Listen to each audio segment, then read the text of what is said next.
In this second and final installment of our ITG series studying Zac Alley's defense, we examine his weapons of choice and flesh out some interesting numbers that make life difficult to the extreme for the offenses he faces. Plus, another trip into the ITG film room. That's coming your way on this episode of In the Gun. You blitz all night! And now you force them into a situation where they can't be who they want to be on offense. Rush the quarterback. I've heard it a long time, pressure breaks pipes. 1, 2, 3, 4, another defensive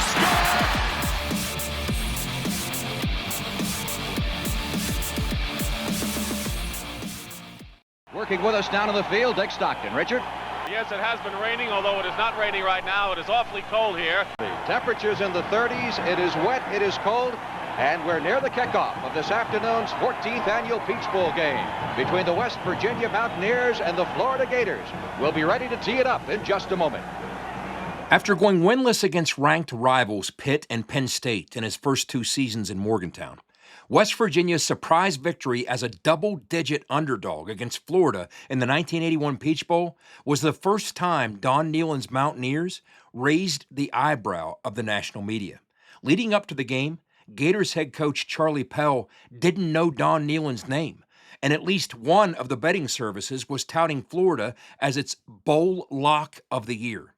But then, reality showed up, and it was wearing old gold and blue. Welcome to it, folks. I'm Jed Drenning, and you are In the Gun. This episode of ITG is brought to you by Bet Online. The game starts here. West Virginia stepped onto the cold, soggy turf of Atlanta's Fulton County Stadium that day with puddles turning to ice. And for the full balance of 60 minutes, they punched the Gators squarely in the muzzle. So one-sided was the 26-6 win that Nehlen's Mountaineers held Florida to negative 30 yards rushing. That's right, minus 30. The post-game remarks of Gators quarterback Wayne Peace were revealing. He spoke to the dominance of the WVU defense while also hinting at a touch of Florida hubris. The Gators had carved up rival Florida State 35-3 their last time out, and Peace was stunned at how easily the West Virginia defense slammed the door on a very similar offensive game plan in Atlanta. Peace going long, intended for Jackson. It's picked off. Intercepted by Tim Agee. We had all these plays that had worked well against FSU, and we pretty much ran the same stuff, Peace said. They, the Mountaineers, were all over it. When the dust settled on the 1981 Peach Bowl, Charlie Pell allegedly burned the game film. Some say that part is a myth, but either way, let's go with it because the rest of the story surely isn't.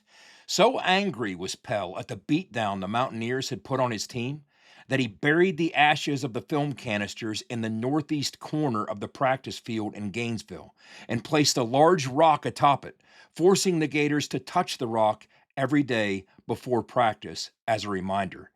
The Peach Bowl win signaled in the start of a new day in Mountaineer football and thrust WVU into the modern era, an era that would become synonymous in Morgantown with hard-nosed football and old-school defense, just the way Mountaineer Nation likes it. Nehlen's program circled the wagons with big hits and smart football. They were a team, a great man once said, that enjoyed walking in where angels fear to tread. This raw meat and gunpowder style was perfectly in keeping with the no-nonsense, blue-collar fans of West Virginia. There are few things Mountaineer fans love more than good defense and physical football. They respect it. Don't get me wrong, watching West Virginia outgun Baylor 70-63 was crazy fun, but more in an empty carbs and no protein guilty pleasure kind of way. That 2012 win was the kind of game that most fans would love to date but never marry. It was fun to watch Tavon Austin explode with one of the most dynamic performances in history against Oklahoma in 2012. But what's even more fun is getting a few more stops and actually winning the game. Defense wins games. And as a defensive player, I firmly believe that defense wins game. We can win the game more ways than offense. That is 1981 Peach Bowl hero Dennis Folks, the number 3 tackler in the history of West Virginia football. So it's probably not surprising that he's on to something. When you consider the countless ways an intelligent, physical defense can impact a football game, thinking you can win at a high level without one is really a fool's errand. We're talking about the kind of defense, the kind of unit that rises to the moment in big games by harassing the quarterback and forcing critical turnovers. Thereafter, did they get him? They got him! They got him back at the 27-yard line! They got him! That was Matt Smith, the linebacker. They got Flutie! The blitz is coming. They've got him. Smalls again. Hit as he throws. The ball is loose. And right now they're saying West Virginia football. Another Georgia turnover. We're talking about defenses and football players that aren't afraid to put their own body in harm's way, to lay a tone-setting hit that can lift or energize not just the stadium, but even their own sideline. Athletic defenders that can stun an offense, catch them off guard with their skills and their athleticism. Defenses that can make big plays by scoring on their own and getting critical stops in critical situations in a football game. Gets it over the middle and is picked off by Orlando. Orlando has nobody in front of him. It'll be a West Virginia touchdown. About 8 inches away from the goal line. Randall is under his center. Power I formation. Randall barking signals. Hands the ball off. Suggs is stopped short. West Virginia gets the football. That was Grant Wiley. Grant Wiley stopped Lee Suggs. Looks upfield, makes the throw, and it's picked off. This is all the way down the sidelines for Willie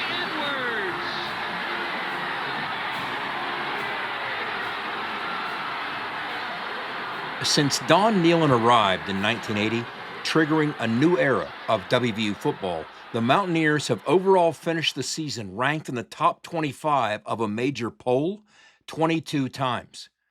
In those 22 seasons, West Virginia's average national ranking in scoring defense has been an impressive 27th in the country. So if you put all 22 seasons together and where they ranked, average them out, that average is 27th nationally in those seasons. When they finish in the top 15 in a major poll, which has happened 9 times since 1980, that average defensive scoring rank to number 16 in the nation. On the flip side, in the seasons they haven't finished ranked in a major poll, that average national ranking in scoring defense has been a pedestrian 56th in the country. The message is pretty simple. If you want to win at a high level, it certainly takes high-level defense to do so. We're going to check in on the thoughts from a very well-respected college football source who would know, and he's going to give his opinion on why he thinks Zac Alley can get the job done here at West Virginia. But first, let's take care of some housekeeping. If you enjoy the show, please do us a major favor and subscribe. All you got to do is hit the sub button to really help us out. And as always, we ask that you do business with the folks who do business with us here at ITG. Start by checking out their websites to see what you think. That includes a visit to toothmanford.com. J.R. Toothman, a great member of the community. J.R. and his crew will treat you right if you stop in to see them at Toothman Ford in Grafton, and you never know who you might bump into there. Just last week, Zach Frazier stopped by before heading up to start Steelers training camp in Latrobe. You'll be glad you stopped because we all know that cars cost less in Grafton. Let's also give a tip of the ITG cap to Fortis and our buddy Rick Lewis, a great dude who is always looking for ways to help the WVU program and to help our show. Rick might be one of the smartest business minds I've ever known. Remember, for roof performance and financial certainty guaranteed, be sure to visit fortis.us.com. And of course, remember our man Tim Johnston and his crew at Johnston Equipment on Route 33 between Weston and Buchanan. It's a family business right in the heart of West Virginia. Things really can't get much better than that, right? You can also visit them online at johnstoneq.com. That's Johnston with a T, EQ.com. UTEP.com. The Mountaineer faithful love explosive offense, but there's plenty to suggest defense is their true passion, with fan favorites like Darryl Talley, Bruce Irvin, and Pac-Man Jones. And West Virginia football, of course, enjoys a rich history of overachieving defenses that have made life tough for the bad guys through the years. The concern? The program has been out in the defensive wilderness in recent years, dropping toward the bottom of the national rankings in several key categories. Since joining the Big 12 Conference in 2012, West Virginia has finished in the top 25 nationally in scoring defense only once, while finishing in the bottom half of the country 7 times. But is that trend about to be bucked? Can Zac Alley, as one of the biggest offseason staff additions in the Big 12, wrestle West Virginia's defensive arrow back to true north and get the Mountaineers once again playing the kind of pad-cracking defense that helped Don Nehlen steward West Virginia football to new heights nearly half a century ago? Alley preaches things like discipline, toughness, and details, and his track record, short but wildly impressive, certainly suggests he'll be tall to the task. Rich Rodriguez isn't the only former National Coach of the Year who agrees with us on that assessment. Terry Bowden, who won his first 20 games as the head coach at Auburn back in the 1990s, joined us on the show in March to discuss his thought process in hiring a 27-year-old Zac Alley as his defensive coordinator at UL Monroe 4 years ago. I left Akron. I was an analyst at Clemson for 2 years. And I was an offensive analyst, but I did the crossover work for the defensive staff. And Venables, and Venables, I did it for him, and I began to study, and I sat and listened and watched what he did, and I loved what he did philosophically. I loved the aggressiveness that he played, the attack style. He has a blitz package that could be different every game. It might be the safety one week, it may be the outside backer the next week. Maybe the inside backer moving wide. He was able to give you the threats and problems with different people, but not changing what they do. And I said, I've got to find somebody that can run his stuff. I said, I got to find somebody that I can afford at ULM before they get expensive. And so Zac Alley had been a student assistant for Venables for 4 years. Then he had been a graduate assistant for 2 years. Then he had been an analyst for 2 years. So that was 8 years under Venables. And so I said, you know what? This guy, and he's a sharp guy. But I knew that, I think Rich knows that too. He had to find the right defensive coordinator. Well, he took Zac to Jacksonville, and then Zac went to Oklahoma. West Virginia was a great place for Zac to go to at this point in time in his career. And most games, I studied all his games for podcasting this year. Their defense kept them in almost every game last year, and it still didn't help some days. So he's going to be a real asset to West Virginia, and the people are going to love him because he's a hardworking, smart, dedicated young coach that will be the defense was in good hands. Good hands is indeed what Zac Alley's defenses were in at Oklahoma and Jack State. In the last 2 seasons with the Gamecocks and Sooners, Alley's units produced 73 combined sacks in 26 games, while forcing 46 turnovers. A defensive play caller doesn't wreak that kind of havoc without a detailed eye that can smoke out tendencies and patterns, a skill that Zac Alley has demonstrated with regularity in his young career. In part 1 of this series, we referenced an article written by OU Daily's Lewis Racer last year when Zac Alley arrived in Norman. Again, we'll leave the link in the description so you can check it out. Really cool article. Racer included in the piece an insightful exchange between Zac Alley and his dad, Kendall, that took place 5 years ago when Zac was the co-special teams coordinator at Boise State. Leading up to the Broncos game against Colorado State, Kendall, a member of Clemson's 1981 national championship squad, asked his son if there was anything he should be watching for from the stands. Zac pointed out that the first time CSU punts, their center spins the snap 1.5 yards to the right. To take advantage of this, Zac's plan was to walk a pair of linebackers up to that side to block the punt. Right on cue, just 52 seconds into the game, Colorado State punted from deep in its own end, and Boise blocked the kick for a score. They're hoping he doesn't, and he gets blocked! Taken in for the touchdown! Avery Williams We were talking to the Boise coaches. It was one of 3 blocked kicks the Broncos returned for a touchdown that day, marking the first time since Boise moved up to FBS football in 1996 that they did so multiple times in one game. It was performances like this by the Broncos transition units that led to Alley winning a share of Football Scoop's 2020 Special Teams Coordinator of the Year. Said Zack's dad in Racer's article, that's the kind of stuff he's always had a knack for. He's good at anticipating what you're thinking. We can watch games together, and he'll tell you what play they're going to run as soon as they break the huddle. It's a knack that also served Zack well in Jacksonville State's 2022 overtime win over Kennesaw State. Kennesaw possessed the football for 40 minutes in regulation. All that meant was Zac Alley had a nice, long look at what the Owls were doing offensively, kind of like a hitter who battles to foul off 5 or 6 pitches to go deep into an at-bat. Yes, he has 2 strikes on him, but he's also getting to see more and more of what the pitcher has to offer. Sure enough, on Kennesaw's first play of overtime, Alley drew up a pressure that caught Owls quarterback Jonathan Murphy flat-footed. Jack State collapsed the pocket, and defensive tackle Jackson Luttrell dislodged the football from Murphy, sealing the Gamecocks' first win in 4 tries against Kennesaw. When after the game, Alley's dad asked him about the blitz that ended the overtime, Zack nonchalantly told him the idea stemmed from a pressure they deployed in a random game at Clemson 7 years earlier. Shades of Sean McVay, who was hired by the Rams in 2017 as the youngest head coach in NFL history at just 31 years old. Another coaching prodigy celebrated for his uncanny ability to recall obscure play calls from the past. This is Sean McVay's time in Washington. Oh, no. So we're bringing it back to 2015, week 7. Bucks at Skins. Yep.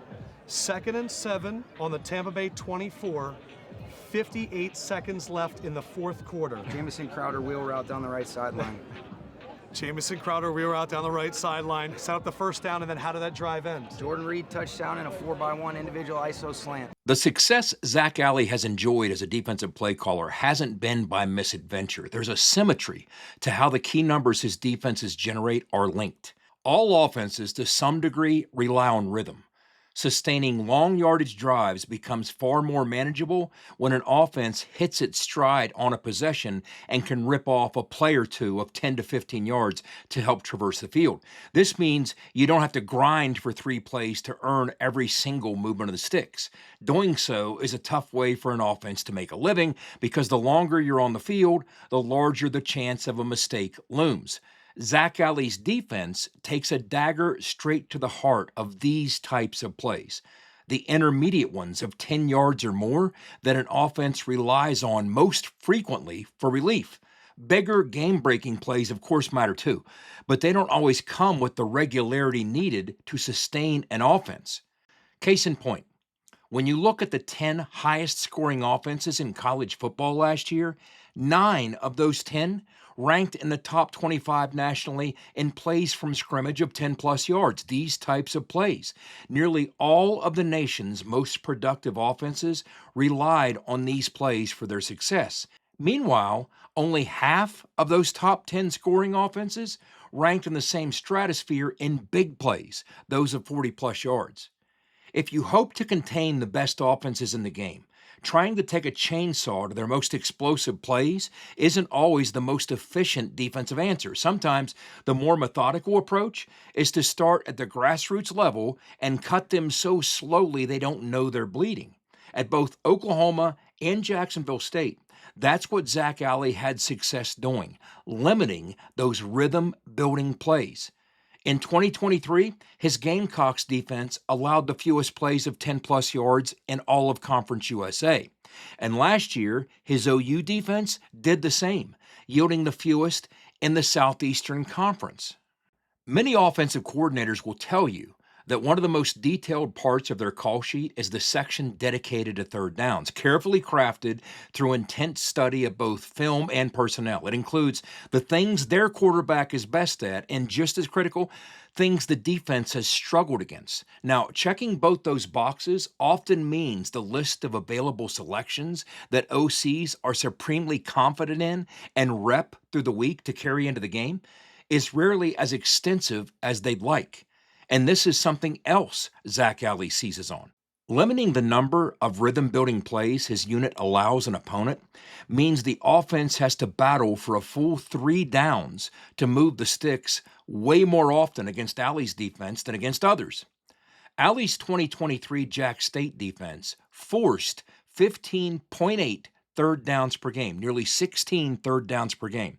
That's 2 more third downs than the average faced by the rest of the defenses in Conference USA. That's twice per game that an offense needed to convert to extend the drive against Alley's units when they got a free pass against others.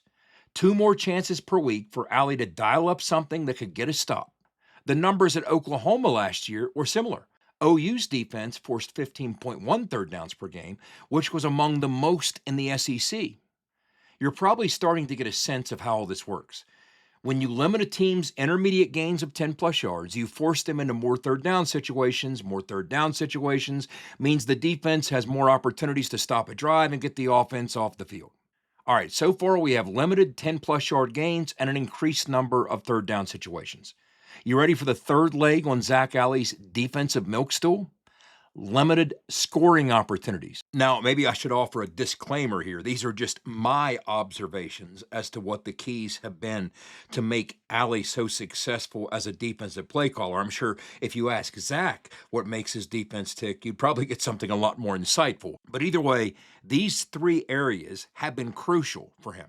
When you increase the number of chances a defense earns to get an offense off the field on third down, you make it more difficult for that offense to string together drives, which in turn minimizes the number of times that offense reaches the red zone.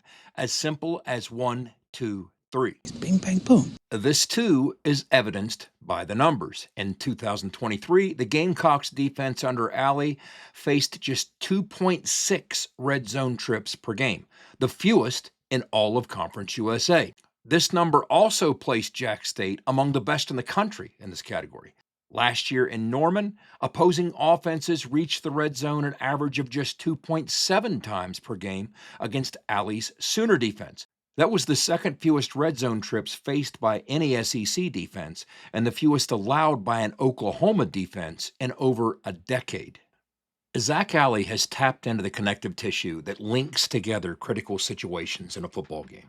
When his defense gets the edge in one situation, it snowballs, as another situation is then made more difficult for the offense, and so on.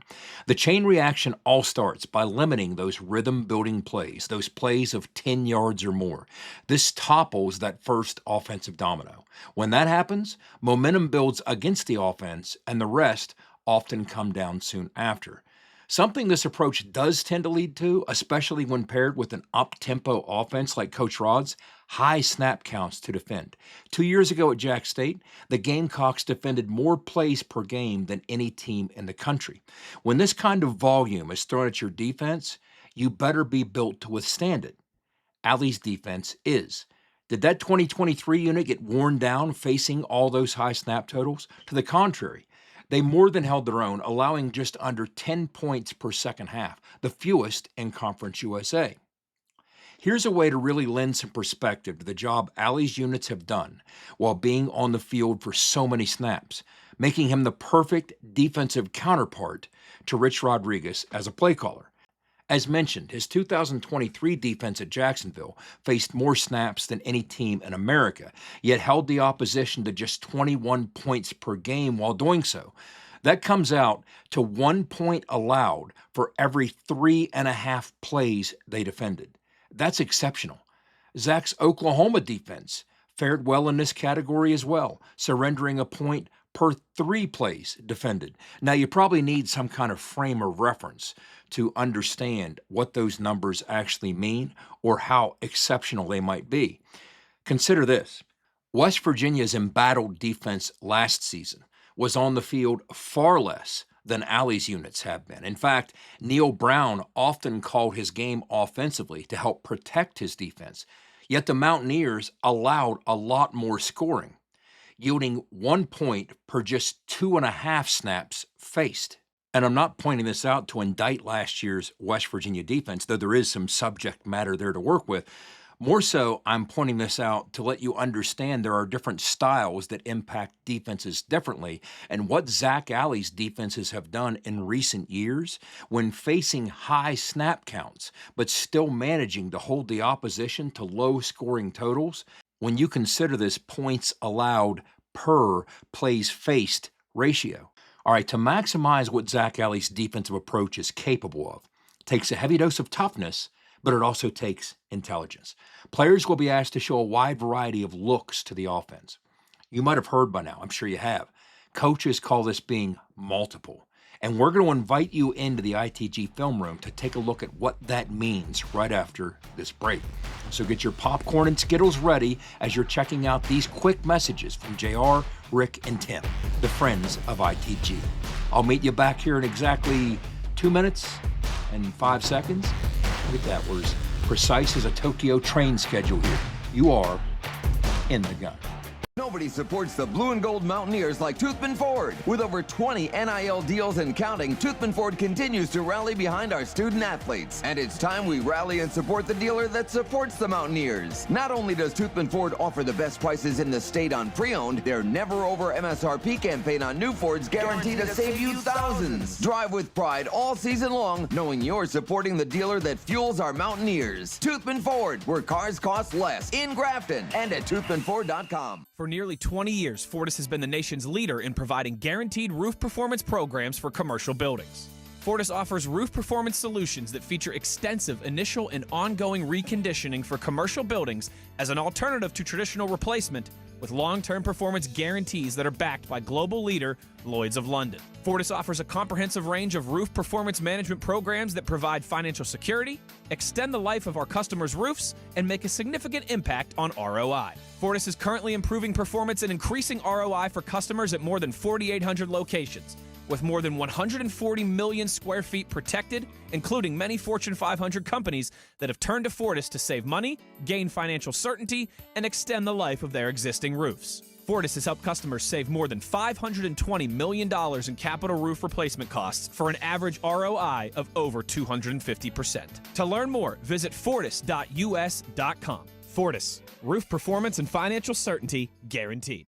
You're listening to Mountaineer Football Talk. ITG. At Coyote, we're going to treat you like dirt because we hold dirt in the highest regard. We're honored to find it under our fingernails. It keeps us humble, honest. If you know us, you know getting treated like dirt means getting treated with respect. Coyote, we dig dirt. Now at Johnston Equipment, get 0% financing or a free loader with low-rate financing on select Coyote models in stock. Come check out our new Coyotes at Johnston Equipment.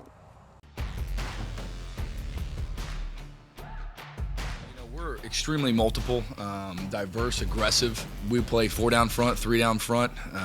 We'll do a little bit of shifting in and out of both of those within the same series and all that, same personnel groups. And so, I always laugh because it says when I say multiply, I really mean that. It'll look different every week, and we kind of hang our hat on being really hard to prepare for. Welcome back. I've studied enough game film of his defenses by now to know Zac Alley means what he says and he says what he means. When he says multiple, he means multiple. Let's qualify this by pointing out that all defenses make changes, series to series, and of course week to week. But often those are tweaks more than substantial changes. I'm not talking about deploying an extra DB or two as you get a big lead and the offense is throwing more to try and catch up. That's an adjustment as much as it is a change. And those things unfold situationally throughout every game.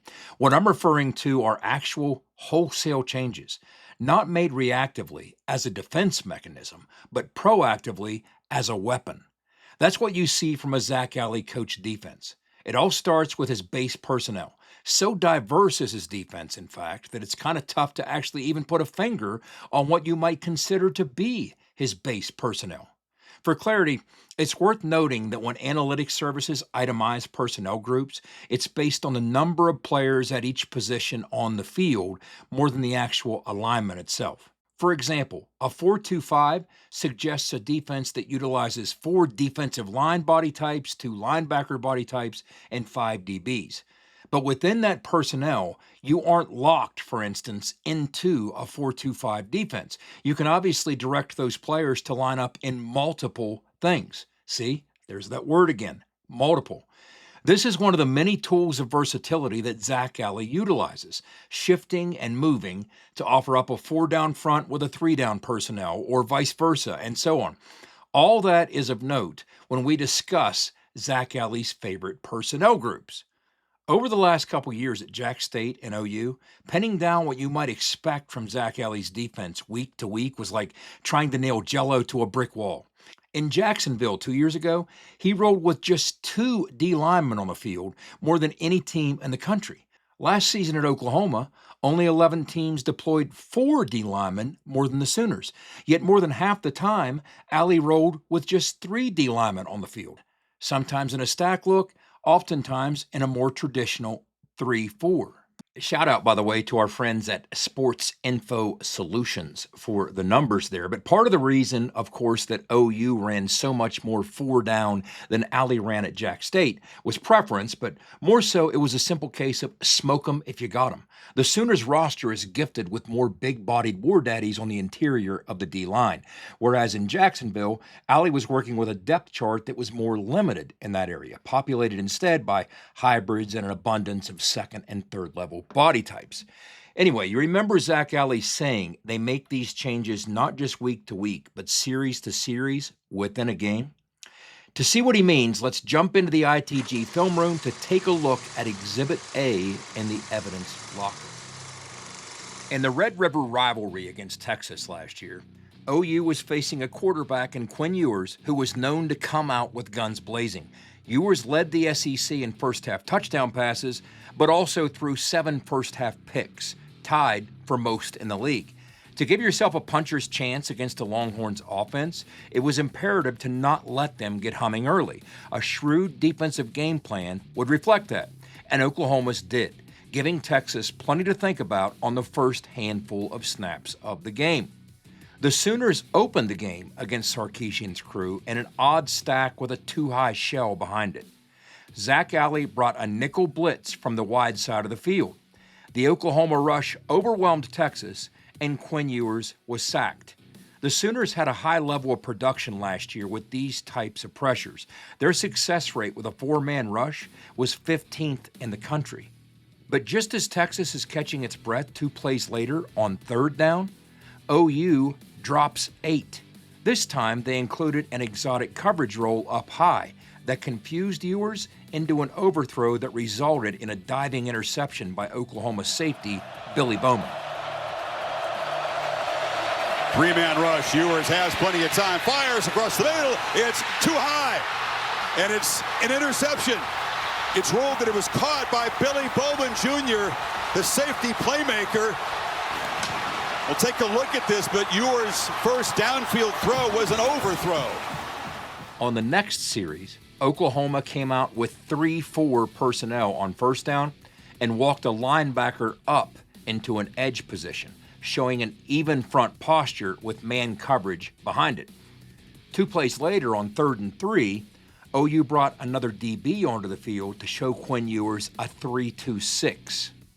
Unsettled, Ewers again is off target, leading to another 3-and-out to start the game for Oklahoma defensively. Oklahoma brings some late pressure. Ewers again down the middle, and that's another bad throw. On the Longhorns' 3rd series, the Sooners return to 3-3-5 personnel. On 1st down, the OU linebackers see the return motion from running back Jaden Blue, and they quickly read the flow of the Texas offensive line.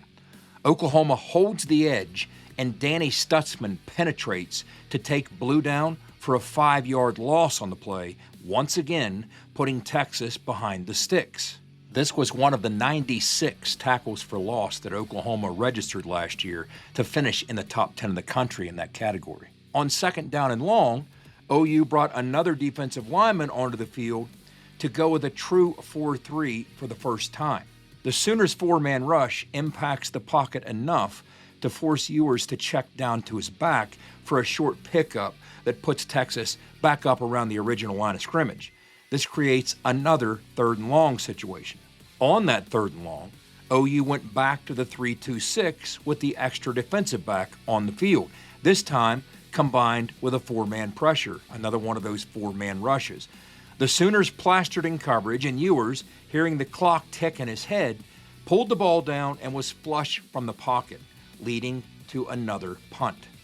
Sark eventually got settled in, and the Longhorns' offensive horses proved too much, but creative game planning by the Oklahoma defensive staff set the Sooners up with an impressive start to the game, forcing a hat trick of 3 and outs right out of the gate while pitching a first-quarter shutout. All right, let's move to Williams-Brice Stadium back in 2023 for the Battle of the Gamecocks. Jacksonville State as a heavy dog on the road against South Carolina. Here we are early in the football game. Zac Alley rolls out in the first series. It's kind of a 3-2-6 with a twist. We talked about this in the first installment of this series studying his defense. What this appears to be is a 3-2-6 but with 3-3-5 personnel on the field. What he does is he takes that third backer, parks them in the middle kind of as a rover behind the inside backers and ahead of the 3 safeties, and he's triggered quickly downhill as a force against the South Carolina run game, or he can kind of float in the middle as a robber against the pass. Now I'm focusing on this look offered up by JSU early in the football game because I just wanted to give you a sense of the types of things Zac Alley was trying to do creatively or unconventionally to mess with Spencer Rattler early in this football game. So let's jump ahead to later in the first quarter. South Carolina 1st and 10 operating from their own 28. I want to talk to you about this run game killing pot of hell that Zac Alley cooked up here. South Carolina had to ride Spencer Rattler's arm to narrowly survive this game because wrinkles like this helped Jack State choke out the Gamecocks' run game. Jacks piled up 10 tackles for loss and held South Carolina to 2.3 yards per rush on 38 attempts. They won the line of scrimmage by outnumbering SC with late developing concepts like this one.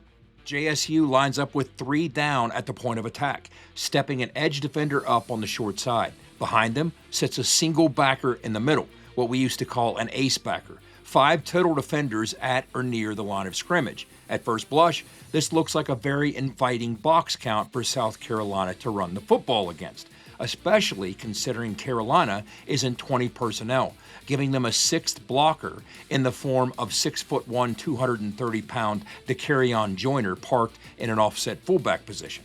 This has all the appearances of the kind of front that South Carolina can go downhill against with running back Mario Anderson for a nice chunk on first down. Not so fast, midget! Not so fast! In truth, this was another carrot being dangled by Zac Alley. The presentation is misleading by design, a wolf and a lamb's alignment. As Rattler starts into his cadence, you start to see Jack State's movement on the back end. Nickelback Colby Fuqua, initially lined up over the slot, starts creeping in from the field. The field safety edges a couple steps downhill to compensate, locking down the slot in man coverage. But the linchpin of this look is safety Fred Perry, creeping toward the box to, in effect, become an extra linebacker. By the time Rattler actually takes the snap, a defense that started out looking like a soft box with a 3-high safety shell is basically transformed into an old-school, run-stopping 3-4, with potentially as many as 7 defenders in the run fit. Perry bursts downhill with bad intentions and launches himself at the ball carrier, stopping him cold for a 1-yard pickup. If you listen closely, you can even hear the crack of Fred Perry's pads on contact. For the Gamecocks, we'll be saying that a lot today. Here's Mario. And remember, folks, this dog is a Mountaineer now. All right, on to Jack State hosting UTEP, another 2023 game. The Miners have the ball on the fringe of the red zone, and they motion to trips to the wide side. You'll see the safety up top move over to keep a lid on that 3-receiver side as they match off the routes underneath over there. Up front, we have barbarians at the gate as Zac Alley puts 7 defenders across the line, threatening heavy pressure. As always, the question he has the offense asking is who's blitzing and who's bailing. Jack State is going to end up sending 6 on this pressure package. In theory, UTEP should have it blocked because with the O-line plus the back, they have 6 heads to match the pressure. But football games aren't played in theory. Remember how much time we've spent talking about how important it is to play smart football? Let's talk about this inside backer here threatening A-gap. He knows he's not actually blitzing, but he also obviously knows how running backs are coached to process their read keys. This UTEP running back is in a tough spot. He has to pick up one of the blitzing backers, but if they get outnumbered, he's coached to read it inside out to neutralize the biggest threat first. And there's no bigger threat than pressure coming through A-gap right onto your quarterback's lap. That's why this inside backer is selling his pressure look so hard, to keep the back's attention on him. And guess what? It works. The back is fixed on him when the ball is snapped, and by the time he bails into coverage, it's too late. So occupied was the running back with the inside backer on his inside-out blocking assignment that Jack State's outside backer gets the jump on him. By the time the UTEP running back sees the threat off the edge, he's already shuffled inside and has no chance to react in time to fan out and help his quarterback. The edge rusher gets home with a strip sack, and Jacksonville slams the door on the UTEP scoring threat with a timely turnover. Smart defense wins games, and this is smart defense. One more quick one for the road. The Grove, Ole Miss hosting Oklahoma last year. Ole Miss with the ball deep in Sooners territory, facing a critical 4th and 1 late in the first half. Lane Kiffin holds the field goal team. The Rebels are rolling the dice in this one-score game. Ole Miss operates from the right hash, showing strength to their left. 3 receivers in a bunch off the left tackle's hip and a lone receiver out wide. Oklahoma counters with 9.5 defenders in the box. The stage is set for an old-school rugby scrum. Or is it? This isn't Lane Kiffin's first rodeo. He knows one of the most effective things you can do against an aggressive defense like Oklahoma's is use its aggression and pursuit against it. On the snap, Rebs quarterback Jackson Dart under center reverses out, showing toss sweep action to the wide side. Kiffin is indeed trying to pull a fast one as Ole Miss goes the other way with it. Dart flips the ball to Rebels jackrabbit Antoine Wells on a reverse end around, and Wells follows the block of 6'4", 255-pound tight end Daquan Wright, who pulled from the bunch set with him to pave the way. But the Sooners don't take the bait. In fact, they don't even consider doing so. They don't get caught up in the intensity of the moment. Sticking to their coaching points and fundamentals, 4th and 1 be damned, they stay home and look for something coming back their way. And sometimes it actually does. Linebacker Ethan Downs is the first one to the football, defeating Daquan Wright's block and funneling Wells back inside. But no fewer than 3 defenders out-leveraged the play. 4, in fact, were in position to corral it. This is disciplined football. This is an offense that is number 8 in the country and number 1 in the SEC, averaging over 41 points a game. 4th down, and it's an end around. Juice Wells, he's got nowhere to go, and OU gets the stop on Flow downs. goes away, I'm not chasing. I'm staying on the backside and I'm looking for work. And that's exactly what he does. Keeps leverage on the football, turns it back in. All right, that's going to do it for the ITG Film Room, and it's time to put a pin in this episode, but there's still plenty to chew on this week. The wait's over. Camp is upon us in the coming hours. It's not even days anymore. It's hours now. Plenty of questions and just a short list of answers so far, but that's what August is for, to see how things start unfolding and finally provide us with some insight into those burning questions. Sure, everybody's going to want to start focusing on the quarterback derby, but there's a lot more intriguing stuff beyond that. Who's going to provide the pass rush for Zac Alley's defense or stand strong against the run? Which corners can hold up in coverage to let Zac Alley get creative? I'll tell you what, after spending the last few weeks knee-deep in Zach's defensive mayhem, I find myself with even more questions than I had before going in, just from an intrigue standpoint. I saw what he did at Oklahoma and how he put different guys in position to do different things. Who on this Mountaineer defense might be some of those guys? Who's going to be the Danny Stutzman of this West Virginia unit? Can a healthy Chase Wilson make a run at it? Or will there even be a Stutzman type in this version of Alley's defense? Who might be the WVU version of R. Mason Thomas off the edge or Billy Bowman on the back end? And after watching so much Jack State 23 tape, I find myself asking similar questions. Who on this overhauled Mountaineer roster might step up to provide the production Alley's guys at Jack State enjoyed in this system? Who's going to be the WVU edition of Chris Hardy holding the edge? Can Braden Siders or one of the other newcomers step up and fill that role? Alley's defense showcased a lot of impactful players in Jacksonville. Who's going to be the J-Rock Swain of this Mountaineer D, or the Fred Perry? No, wait a minute. We have a Fred Perry. That's a great start. Anyway, we hope you enjoyed this two-part shindig on Zac Alley's defense. West Virginia fans, this just in, love good defense. And they deserve having one that's worth getting rowdy over again. If anyone out there doubts the appetite Mountaineer Nation has for the defensive side of the football, I'd love to show them the ITG Analytics report on YouTube. The 5-part series we did on Coach Rod's offense this summer got incredible traction, and the traffic numbers on that were among the best we've ever had. But part 1 of this series on Zac Alley's defense said, "Hold my beer," and did even better. It's still cranking on the download meter nearly a week later. WVU fans love defense. Check it out if you haven't already, and remember to subscribe to the show. There's no better time than now with all the action we'll be cramming into these episodes as the season gets closer and closer and closer. Until then, be an ear and tell an ear about your new favorite WVU football podcast. For Wesley Euler, the runaway beer truck Owen Schmidt, and our producer / jack of all trades, Skylar Callahan, I'm Jed Drenning, and you've been in the gun. The fun doesn't have to stop here. Be sure to hit subscribe and never miss an episode. Join us again next time. Until then, tell an ear to tell an ear about your new favorite WVU football podcast.